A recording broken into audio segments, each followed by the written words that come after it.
Well, good evening, church family. I'm Shannon Moore, the Director of Women's Ministries, and we want to welcome you back to Holy Habits. It has been an incredible summer as we've been looking through spiritual disciplines for the purpose of growing in Christ's likeness and in the image and likeness of God. So this week, as we have every week, we have some guests with us. So let me have our guests introduce themselves. Let's start with you, Tanya. Okay, I'm Tanya Erickson, and I am a mom of two high schoolers. I'm a wife to John Erickson, which I'm privileged to do, and I work part-time here at the church. And I also get to work with Shannon in Women's Ministry, and also with a sweet friend named Gail Venturino as we welcome newcomers here to our community. And I'm Pastor Steve Hayes, and I've been here for about 15 years on this wonderful staff, and in our congregation, I'm your minister of counseling.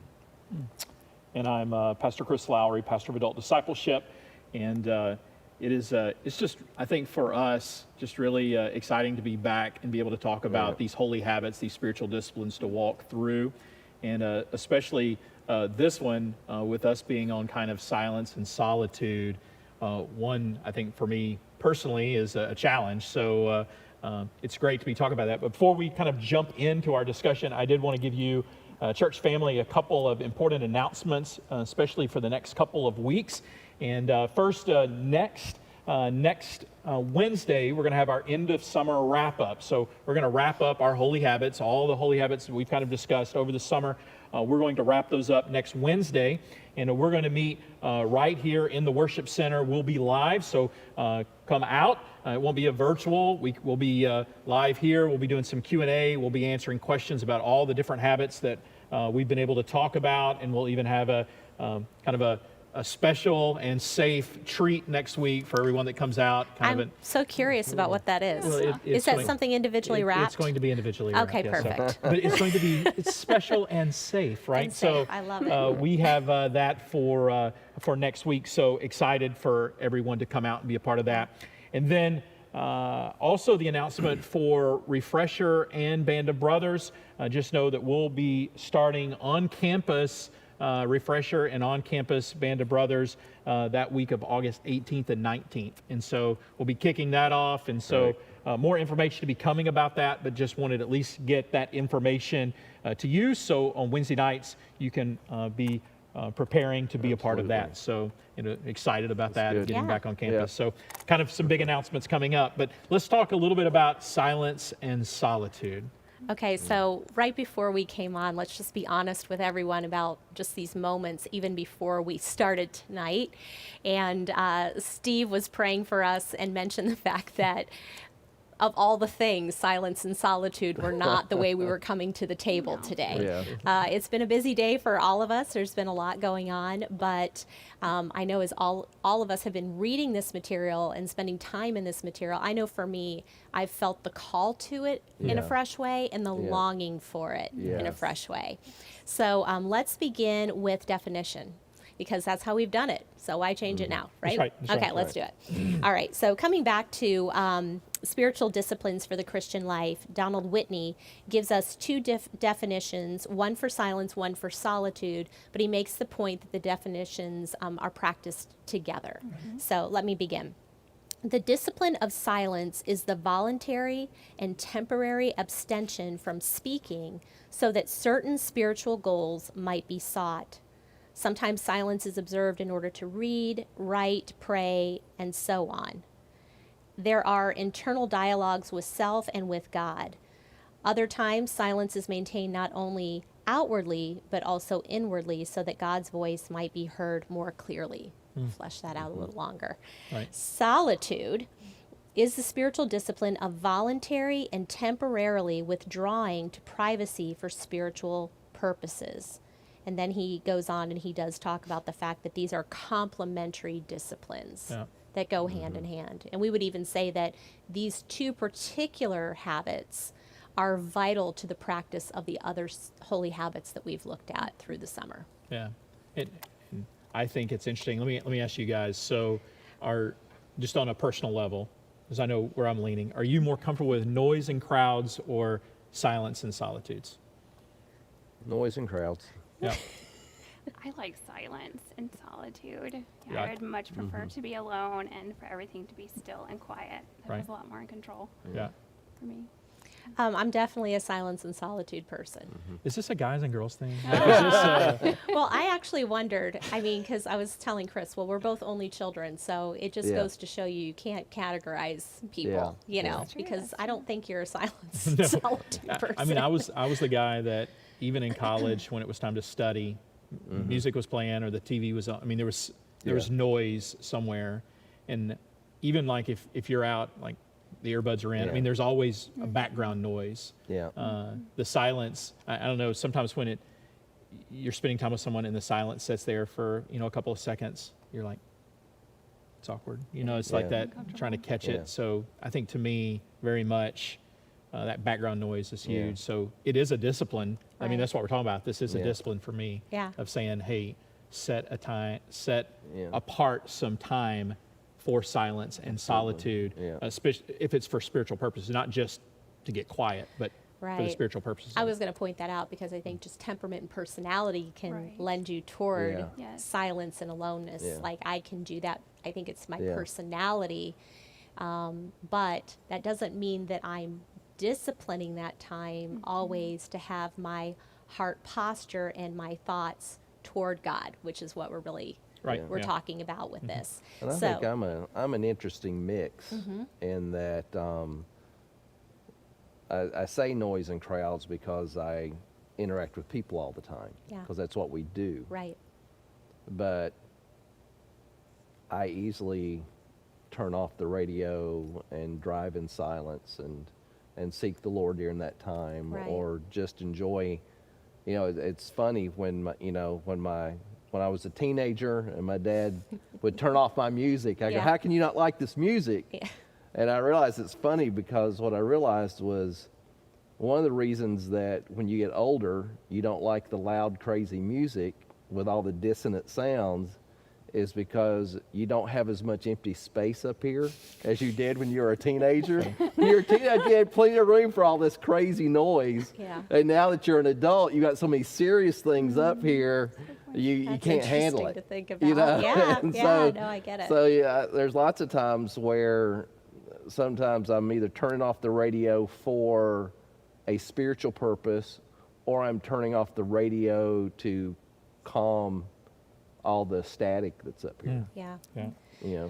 Well, I think, we certainly could admit that we live in a world that is cacophonous. I mean, it's just What was that word again? cacophonous.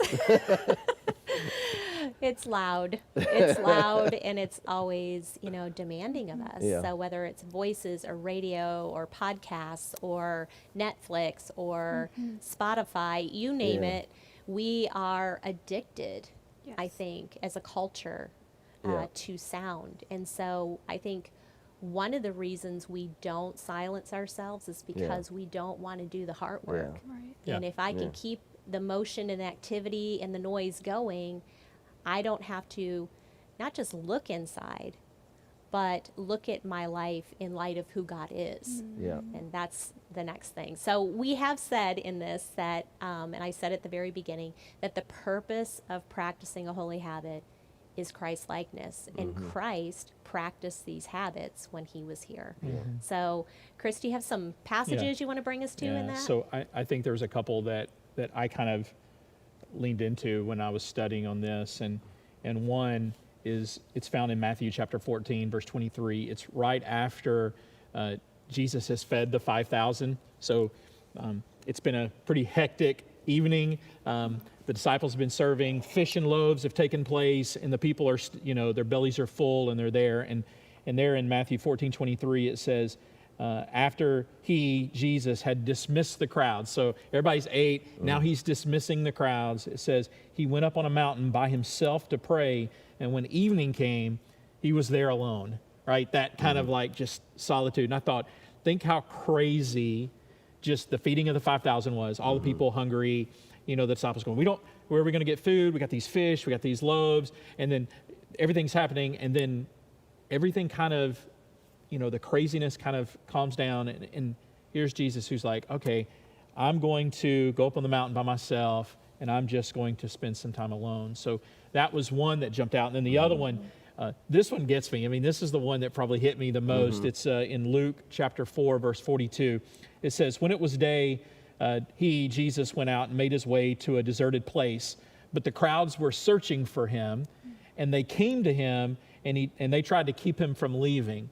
And I thought about this as here, Scripture all before this verse in Luke 4, it talks about Jesus was out and he was healing. There was people coming to him and he was busy healing. And then in this moment it says, well, when it was day, like all that night, he was healing the sick and taking care of needs. And it says when day came, he made his way out to this deserted place, and he was trying to have some alone time with the Father, right? It was important to him to have this alone time. Even though the needs were still there, having the alone time was still a priority to Jesus because he knew the needs were always going to be there. Yeah. And so to take the time and say, hey, I need to get away, I need to get some seclusion, I need to have some privacy, I need to have some solitude with my Father was so important. And then the crowd even still was in attack mode, like, hey, don't leave us. They were still just grappling for him. Yeah. But man, that one was too, that kind of Jesus example of silence and solitude really jumps out to me in those two verses. I noticed too when I was reading some of these passages and looking at Jesus' lifestyle was you just mentioned one in the evening and one in the day, and then there was another one that was early in the morning, Yes. and another one when it was before daybreak. So you see that it was a lifestyle of Jesus that he didn't have like just I only do my quiet time at 7 o'clock in the morning, and that's when I meet with the Father. He wherever he could find it or he could create it, he was always looking for an opportunity to have that moment of solitude and silence. Yeah. And so he was very intentional about it all the time. Yeah. All the time. He's very purposeful as Yeah. well. He purposed to get away, and he had to make time for it and plan for it, for sure. I like the way the author talked about how we ourselves, we feel like we want to be wanted, we want to be important, right? We want to be indispensable. But Jesus realized there's this work and rest balance that we have to enter into, and how God made us. He made this system that we live in, this world that we live in. And so he himself knows that, again, there's this work and rest and work and rest that he's both in which he's called us to, Yeah. and that we can be purposeful with both of them. Yeah. That's good. Just outside of saying, hey, we want to be Christ-like in our process, just walking through this, there's so many other biblical reasons that really come out of silence and solitude. One of those is kind of that minimize the distractions in your prayer time. So we've taught our kids, right? So we'll say, hey, bow your head and close your eyes, right, when you're praying. We're going to bow our head because we're in the presence of the King of Kings and the Lord of Lords. And I mean, this was even a conversation night before last to my little man, right? And so it was like, hey, we bow our head and then we do it because we want to just honor who God is, and we want to show him the respect that he deserves.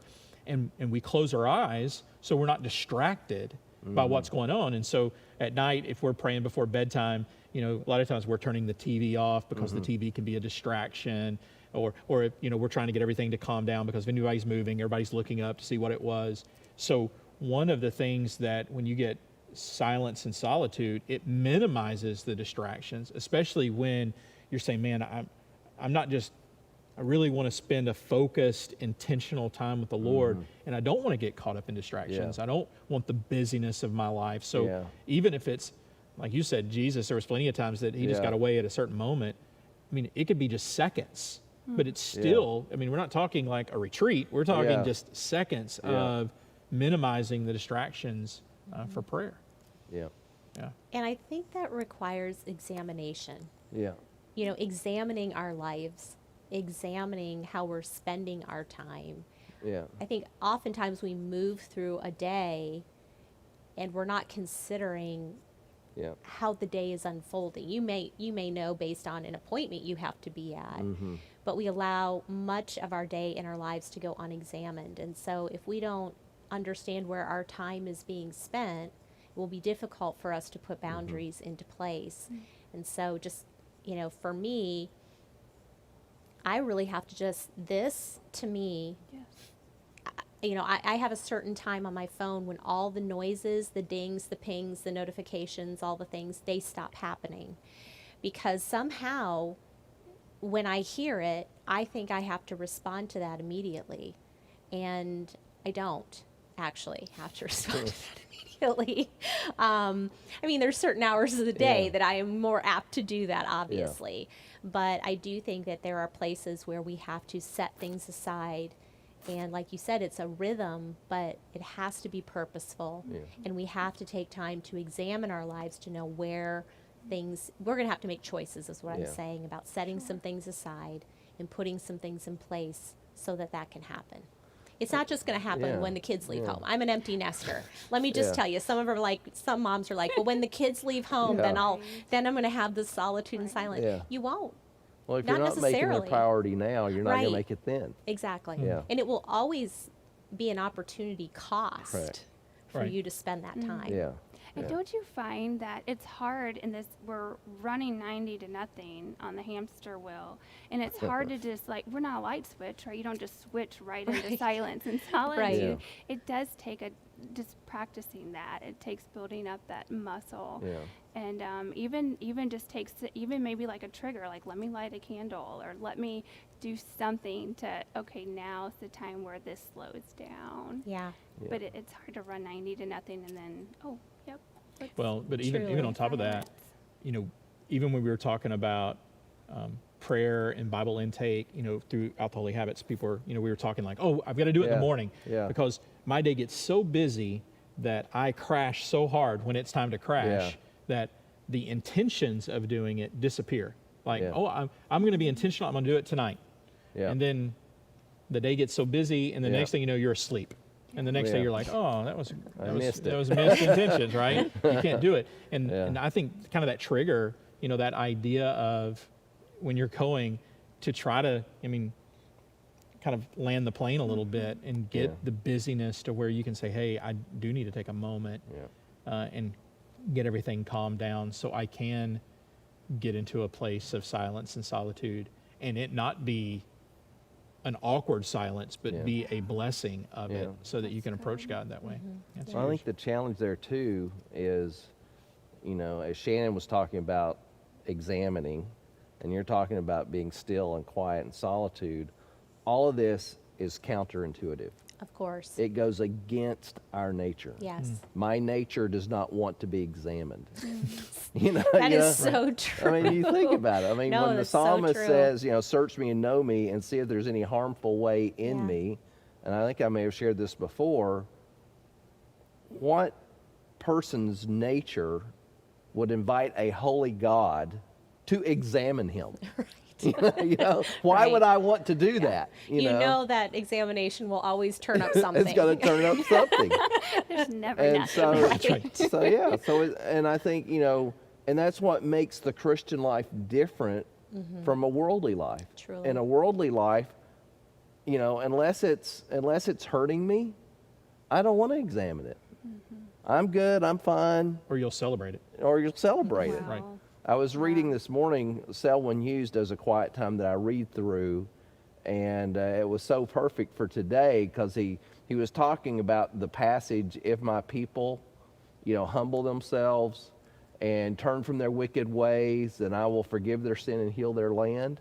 And his was his comment on this. Most Christians never allow themselves to come too close to the deep thirst for God that exists at the core of their being. He said, for if they did, they would be compelled to get in touch with their basic helplessness.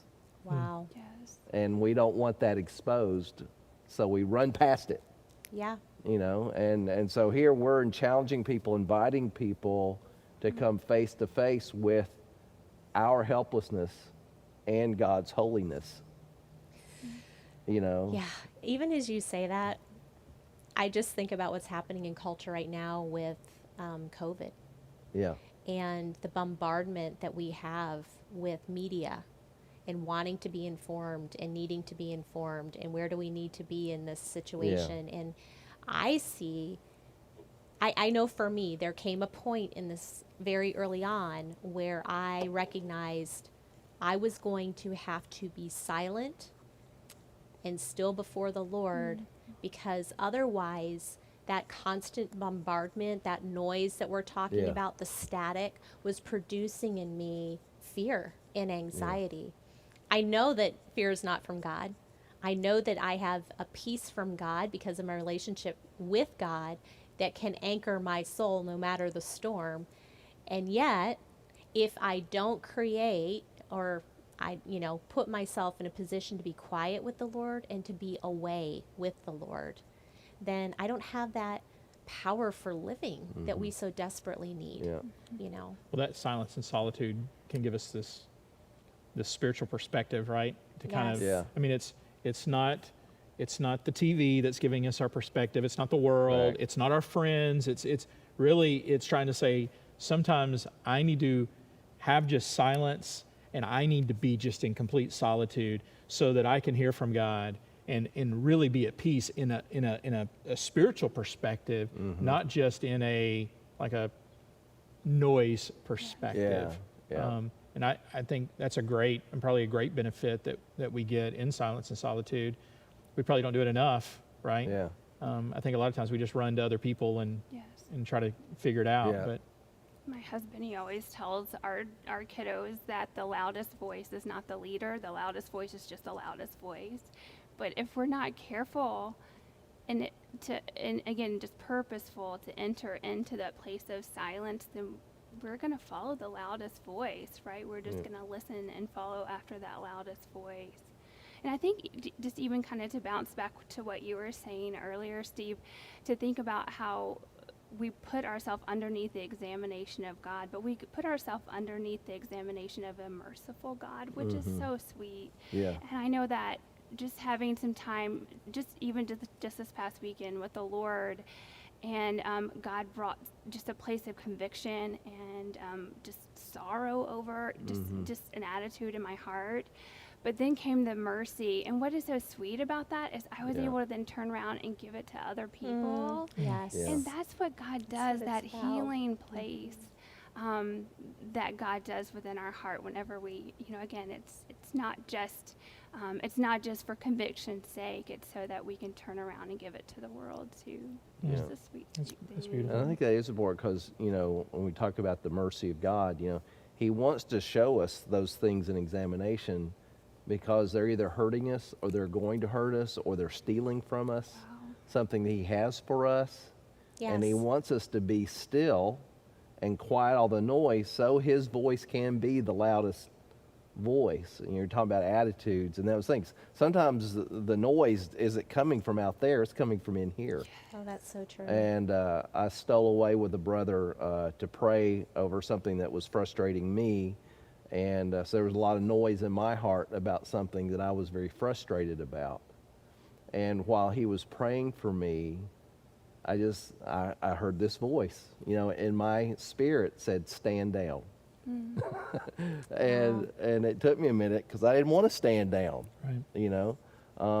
But as I took that word and was able to let the situation go, I was able to release it, because while I wasn't completely in solitude, I had gotten in solitude with a brother.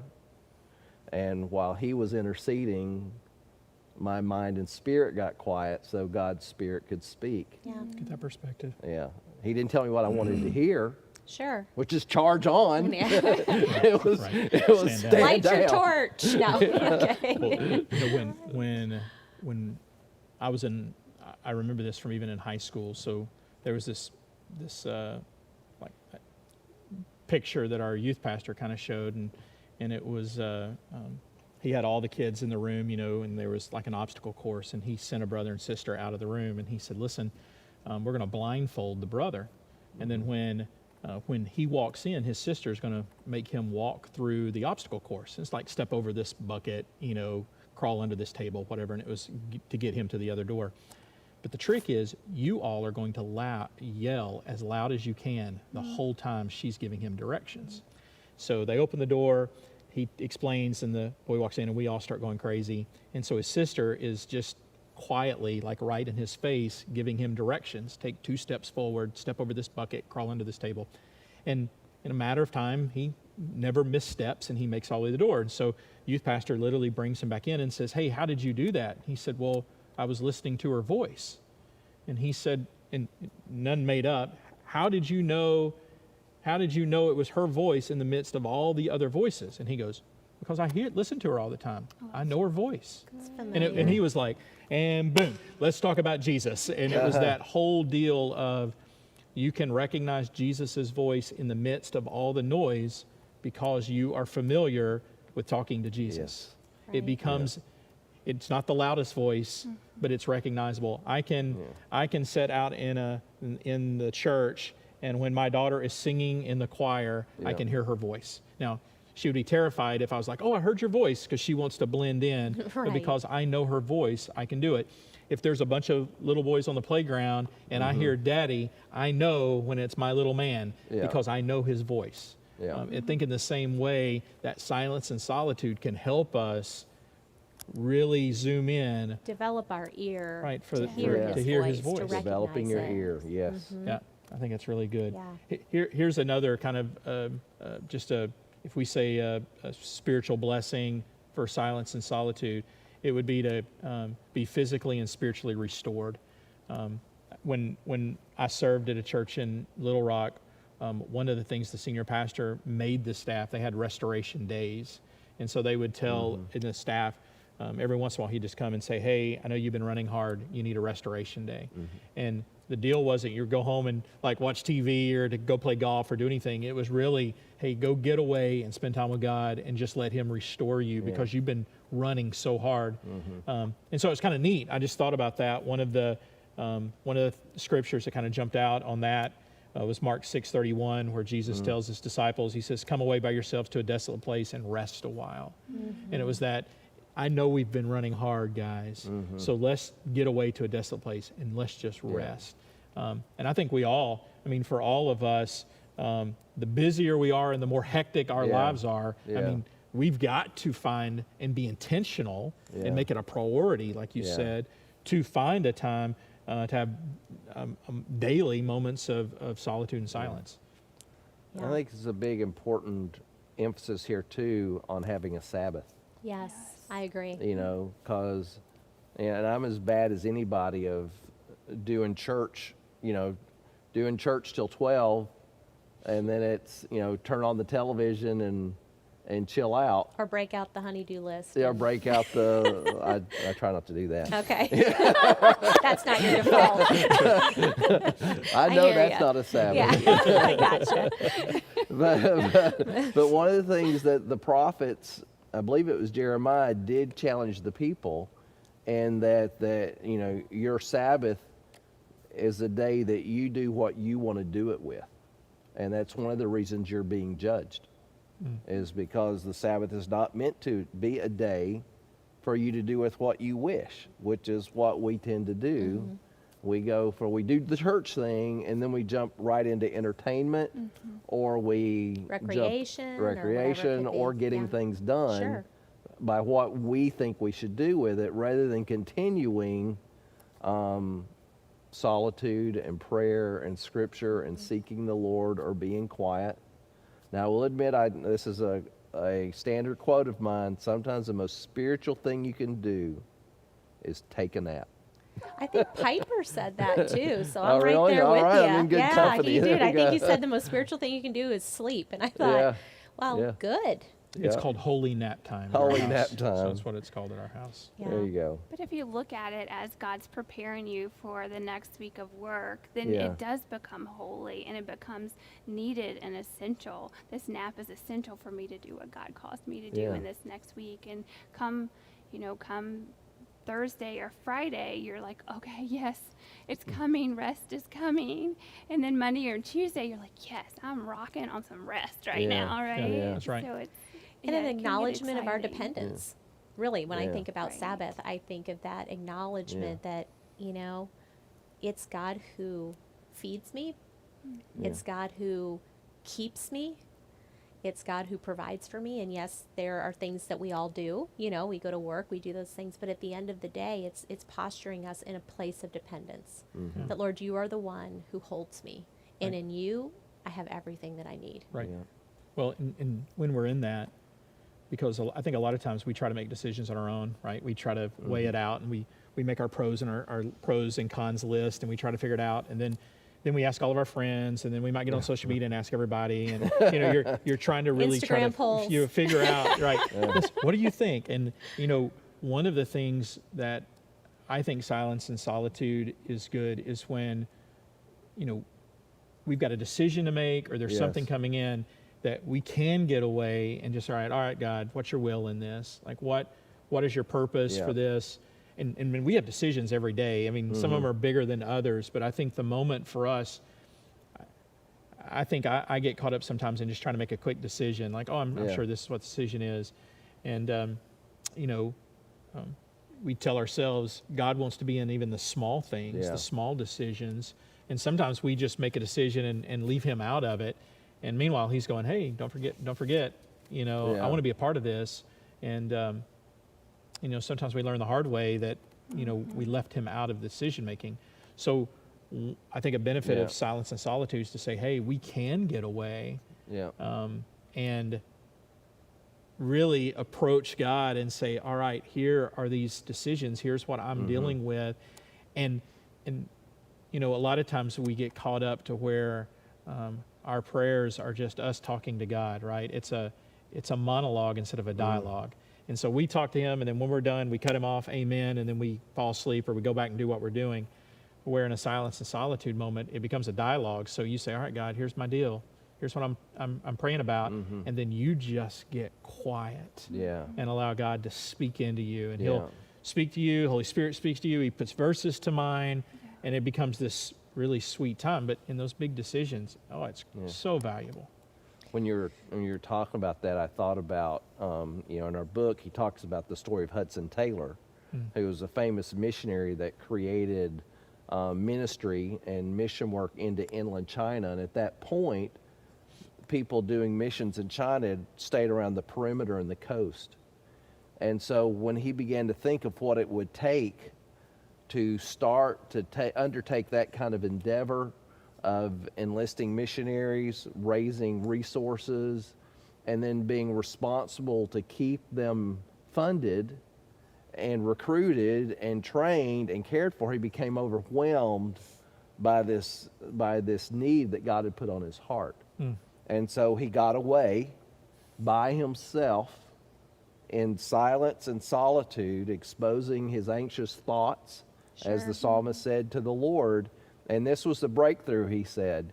It just came through. He said, if we are obeying the Lord, the responsibility rests with him, not with us. Thou, Lord, thou shalt have all the burden. At thy bidding, as thy servant, I go forward, leaving the results to you. And he said, he had gotten away for a quiet place on the beach.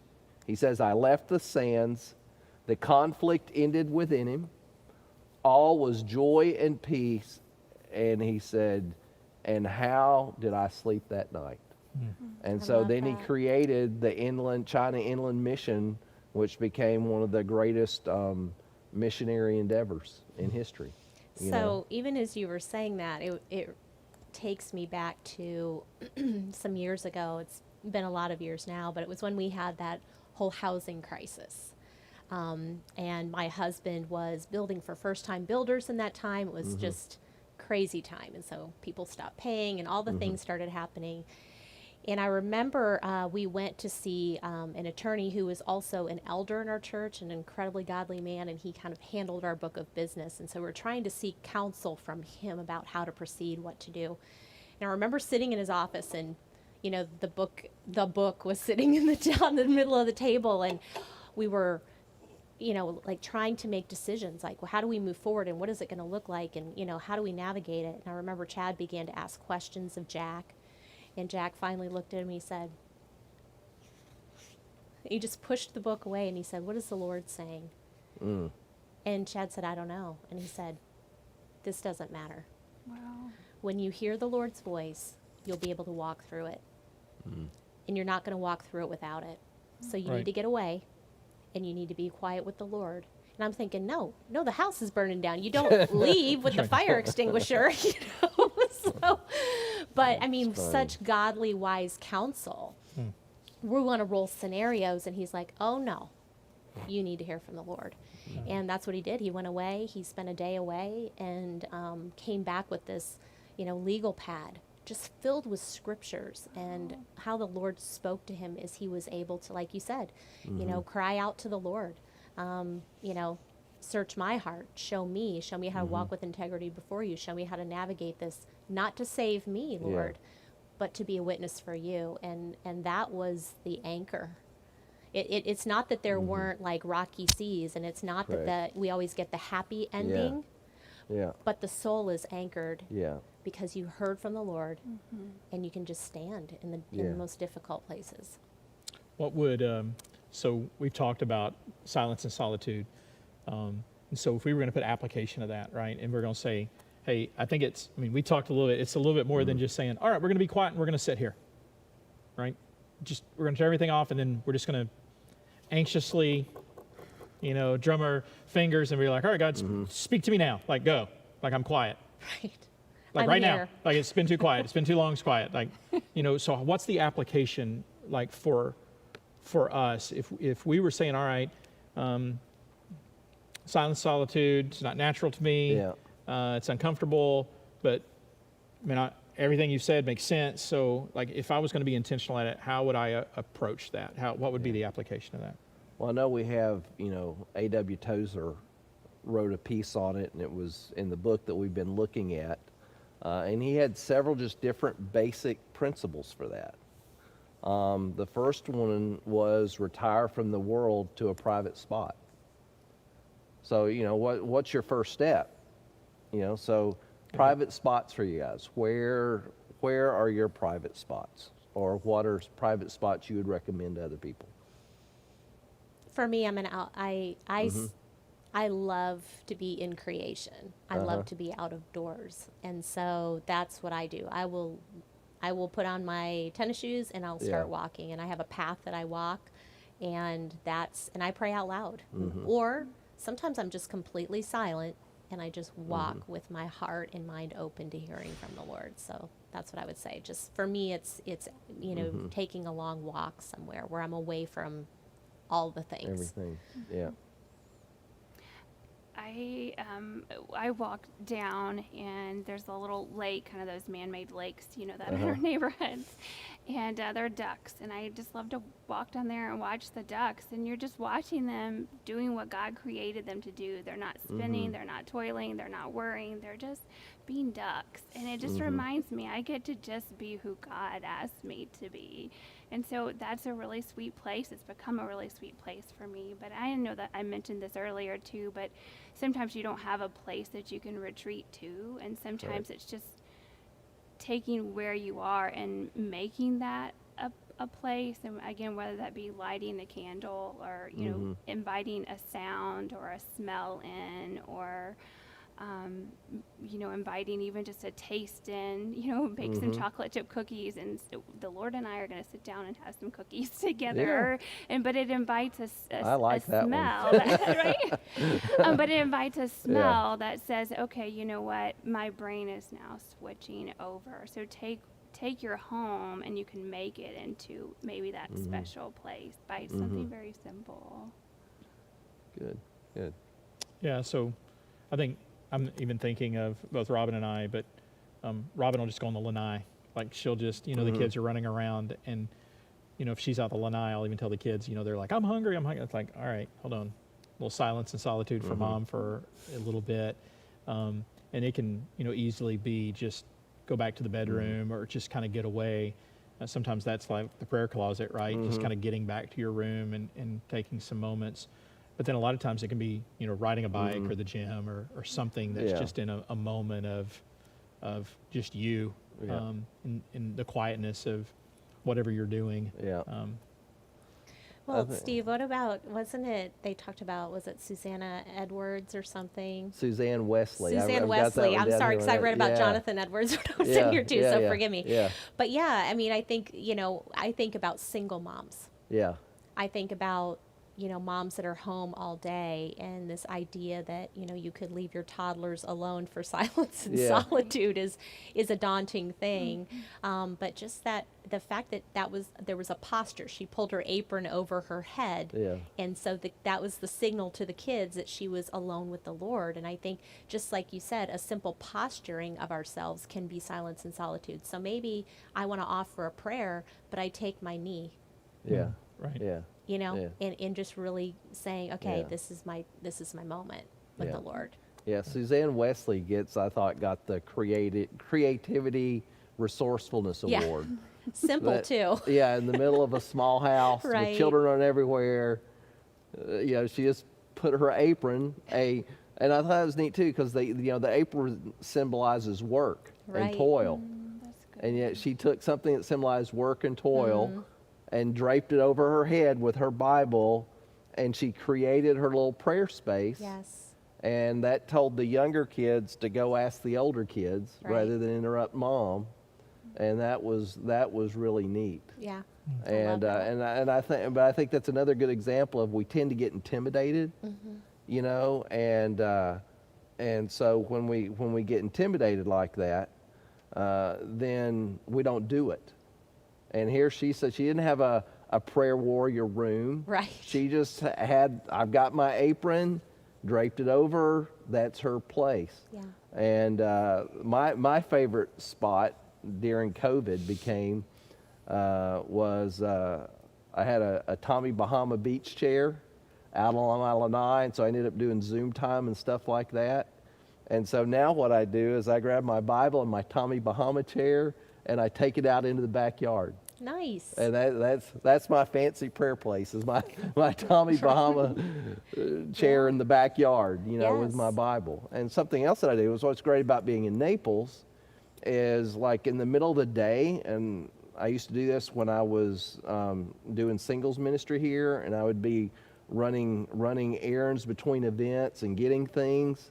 If I was over near 41, I would go out to Seagate Beach. I would still be in my khakis and my dress shirt like I am now, but I would walk out to the boardwalk where you get to the beach, and in that corner it's shaded. And so I wouldn't get hot and sweaty, but I could walk to that corner, I could be shaded, I could kind of just be in my own prayer time with the Lord, and I could hear the water and see the beach without getting hot and sweaty and sticky and yucky. Sure. And I would take 20 minutes or something like that, and then I would get back in my car and get back to my day. Right. A little restoration. That's awesome. And so he says, pick a spot. I thought this was good too. He says, stay in that secret place until the noise begins to fade out of your heart. Give yourself to your God, and then be what and who you are without regard to what others think. And I thought, so talk about that one, about allowing noises to fade out of your heart. Because I think that's the big thing. She was talking about the hamster wheel, and Tanya's talking about, you can't just do that quickly. Right. And here he kind of talks about that process. let it fade out. Yeah. Yeah. Well, what was the other comment that you made there about being who and what you are, regardless of what other people Think. think? Yes. I love that because it is that place where we're before the Lord, who knows us completely, Yeah. and He doesn't shrink back. Yeah. Bless. Where else can we do that?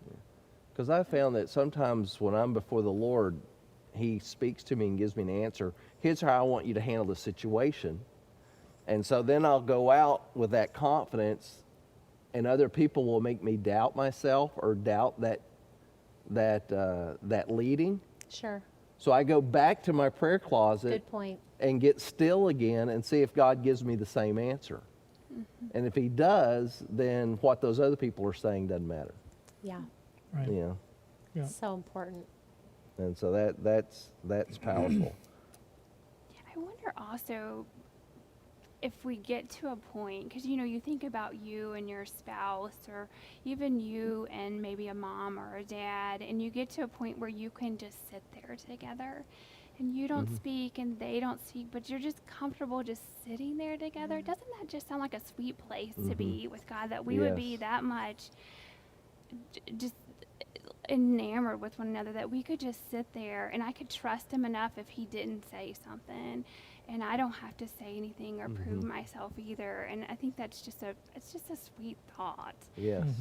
Um, Yes. And I think that's powerful too when we've been wounded or we're grieving or we're afraid to be just quiet in his presence Yes. and to be able to say that, Dad, I don't know what to do. I don't know what to say. I'm scared. I'm afraid. I'm hurt. I'm in pain. I'm just going to be here with you. Yeah. We were at a BLG last week, and we were talking about Jesus is the light of the world, and that light is the absence of darkness. There's a lot of pieces, and we were talking about light. And one of the ladies in the class, she just kind of jumped out and she said, the thing that light is always a safe place. And when it's dark and you go to light, because it's a safe place. And she said it just as a reminder that Jesus is a safe place. And so when you were talking about, you don't have to say words, you don't have to do anything. It's just crawling up in quietness, and it's a safe place. Yeah. When it's thunder and lightning and our kids get scared, they just come in. You don't have to say anything. They just want to get up under your wing, right? And just be true. safe. And I think that picture the picture I had when you said that was, hey, when we're hurt or afraid or anything, we can just go, words don't even need to be said, because it is such a safe place. I love that. I think that's something that separates Christianity and faith in a living God from Eastern religions and meditation, different things like that, where you're told to empty yourself, Right. and while we do want to empty ourselves of our noise within us and maybe some of the noise that has invaded us, but we're emptying ourselves so that we can then fill ourselves Correct. with the presence and the power of God. And you've got to be still and allow God to pour himself into you in a new and fresh way. And that's not a quick fix. You have to be still and know, experiential knowing that I am God. And it's that knowing that you walk out with confidence and healing. Another thing that Tozer says there is he says, call your roving hearts, your roving thoughts home. And he said, and then learn to gaze at Christ with the eyes of your soul. I love that. And that's what you can only do that when you're quiet and still, when your heart is quiet, your mind is quiet, as well as your lips, and you're still and you've shut out everything. Right. Well, I think it's interesting when it says, call your roving heart home. The heart is the mind, the will, and the emotions. Yeah. And when you think about what he's saying there, it's really that practice of solitude, that practice of silence. It's the practice of listening, Wow. Yeah. and we don't. No. We don't listen. Yeah. One of the things that also was pointed out in the book was the cessation of speaking. And I thought, James has a lot to say about our mouth and our words and how we rush in. And I think it was interesting, Steve, one time, you may have said this when you were in Africa. We were on a missions trip, and you were Yes. talking about counseling and how you have to sit and listen, emptying yourself of preconceived notions Yes. or the preparation to respond. Yes. You just listen. I thought, that is so good. And we Yeah. just don't do it. Yeah. And so really, it's almost, when I think of silence and solitude, it's just Yeah. being with the Lord, Yeah. not prepared to tell him my needs always, but that's okay. Yeah. And, you know, when he speaks to my heart, not preparing a defense, but just Yeah. listening.